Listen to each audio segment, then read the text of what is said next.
All right, guys, I'm about to save you guys a bunch of money if you have this code right here, a P1477 on these Mini Coopers. It's super common, especially now that they're pretty old, for them to leak from this little hose that's behind the intercooler. You might have to remove the intercooler.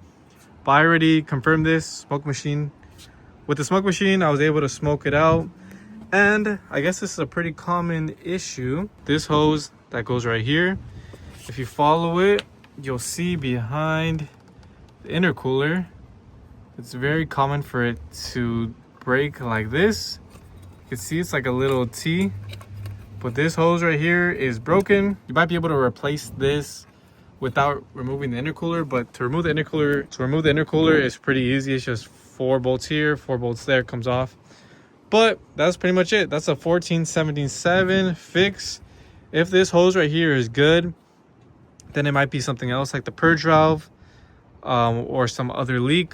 But from what I've seen on these Mini Coopers, most of the time it's a little hose that goes from here to here. And as you can clearly see on this one, that hose is broken. So yeah, I hope this helps somebody out. Like the video down below. Please like the video, subscribe if this did help you out, help support the channel.